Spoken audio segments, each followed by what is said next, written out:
सरस्वती जी ने माला, कुबेर ने भिक्षा पात्र और उमा भगवती माता ने भिक्षा प्रदान की। इस प्रकार से भगवान का समस्त देवताओं ने जब सम्मान किया तो ब्रह्म महर्षियों की सभा में भगवान अत्यंत सुशोभित हुए।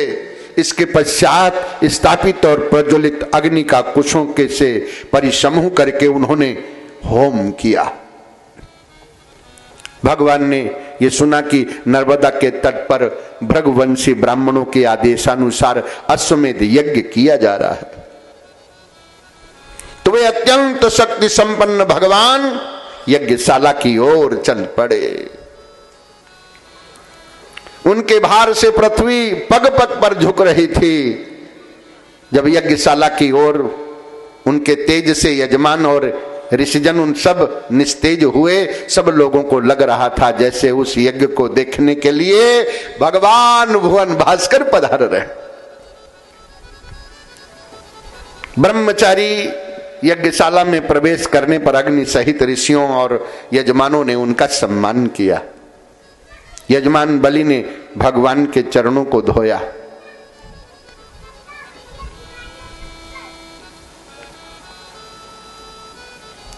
महाभाग कहते हैं, राजन,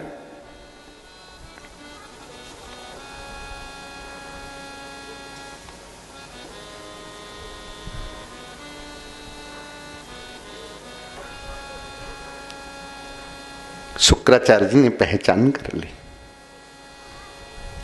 बलि से कहते हैं, राजन, संकल्प नहीं करने का, धन के 5 भाग करके दान कर दो।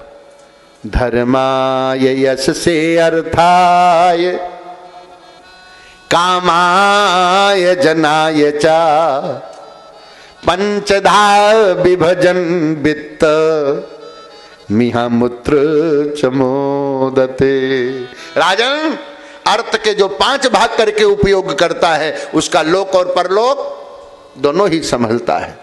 सबसे पहले धर्म के लिए, धर्माय यश से, दूसरा यश के लिए, कीर्ति यश सा जीवति, जिसकी कीर्ति है वो मृत्यु के बाद भी जीवित है।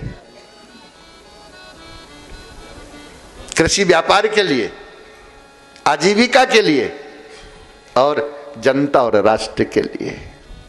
पंचधा विभजन वित्त मिहा मूत्र चमोदते। उस समय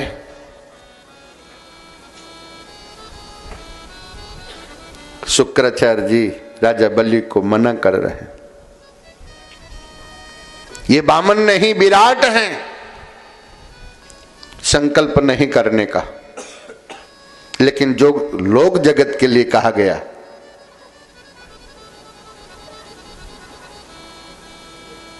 दान देत बरजे को दाता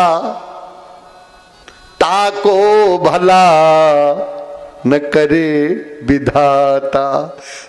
दान देते समय दानी को मना नहीं किया जाता है, पर शुक्राचार्य जी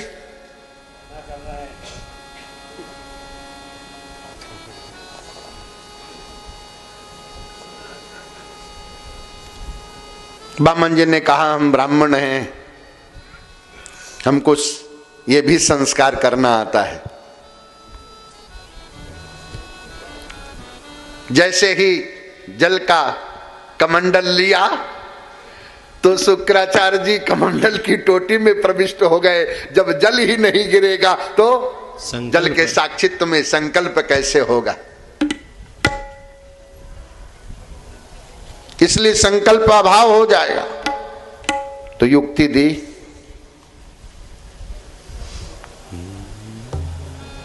झारी माझ बैठ जब जाई, झारी माझ बैठ जब जाई, जल की बूंद पड़े नहीं पाई, जल की बूंद पर नहीं नहीं पाई। कमंडल की टोटी में शुक्राचार्य जी प्रविष्ट हो गए और टोटी से जब जल नहीं गिरता, वामन भगवान ने कहा अच्छा हमको वो भी युक्ति आती है।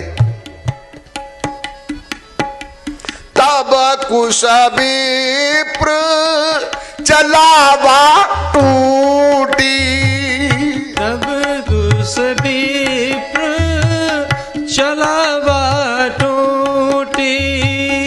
भीतर आंख शुक्र की फूटी, भीतर आंख शुक्र की फूटी। बाहर निकसी बहुत पछताने, बाहर निकसे बहुत पछताने। तब ते शुक्र भय भैया काने, तब ते शुक्र भय भैया काने। तब ते शुक्र भय भैया काने। तब ते शुक्र भय भैया काने। आगे की प्रक्रिया संपन्न कराने के लिए जब उन्होंने पांव चलाया तो आकाश तक पहुंच गया। ब्रह्मलोक एक पांव चलावा, ब्रह्मलोक एक पांव चलावा। ब्रह्मा ताही धोई सिर नावा,